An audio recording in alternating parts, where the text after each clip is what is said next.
Hi guys, good morning. Ako na naman si Inday Rose, ang iyong bantay alalay. Ito na naman. Magkakapakarga ako ng gas dahil ako ang naka-assign sa mga ganyan. Sabi ko, dalhin na lang natin to para isahan na lang. At inutusan ako ng amo na gawa yung cellphone ng mga bata. Ayan, dinaan ko muna yung mga luggage kasi kararating lang nila. So, dalhin ko muna dito sa kanyang nanay. Ibalik ko muna. Mag-doorbell na ako. Ito na, sabi ko, sa inyo na yan. O, yan. Kaya, sige, patulang kami ng bato dyan. Sabi ko, sa inyo na yan.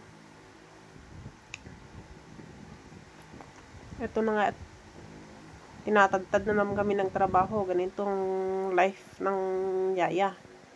So, punta na ako ngayon dun sa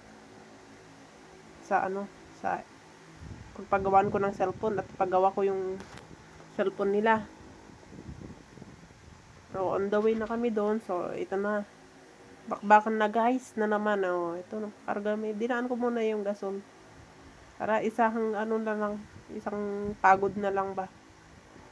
Sabi ko, order ako muna ng 2 gasol. Ayan na. Nakalak pa yung sasakyan. Kaya sabi ko, sige buksan ko muna.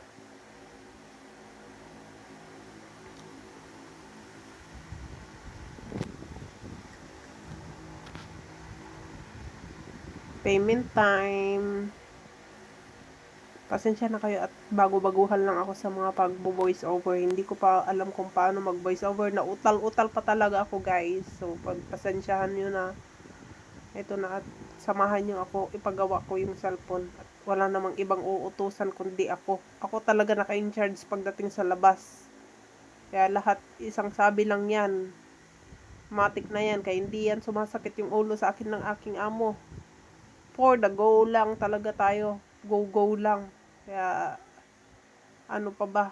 Akala ko papagalitan ako kanina pero hindi pa pala. Akala ko papagalitan talaga ako kasi hindi talaga ako nakasama sa pagsundo sa kanila kasi hindi ako in-inform guys. Diyos ko Lord.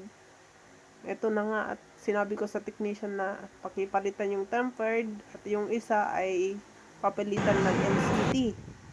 Pinapatanong sa akin kung ano bang ilalagay, original ba o yung peke lang. Diyos ko, sabi ko naman yung original na.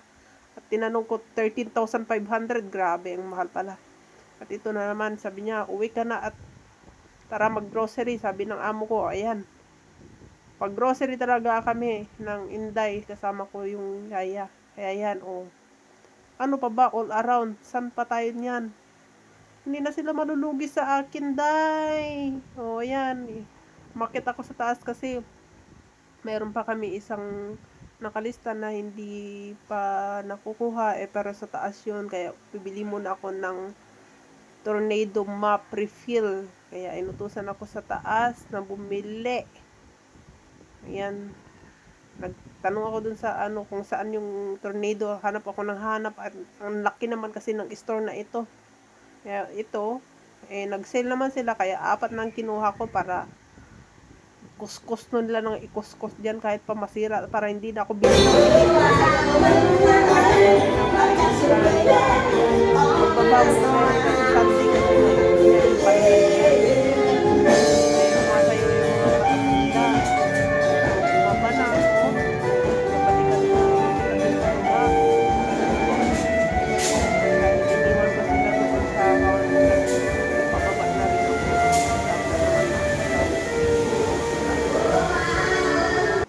Ganito ang buhay ko. Hindi ko pa yan na-video yung kaninang umaga. O, ayan. Sabi ko, hindi ko bibigay itong mga hadiah ninyo kung hindi pa tapos. Sabi ko, o, ayan. Pagkatapos namin na-discarga sa bahay, ito na naman, pupuntahan ko sa mga bata doon kasi tumawag sa akin yung isang yaya na andun daw sila sa swimming pool. Doris, don't make your own decision. Okay. Yes, for shopping, school supplies.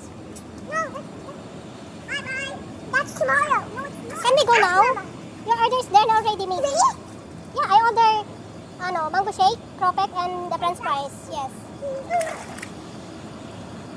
Did you add the extra tomato sauce? No, but we can ask. Yeah, but there's no more carbs. That's fine. But next time you can bring your own, huh? Wait. go. Hannah, let's go.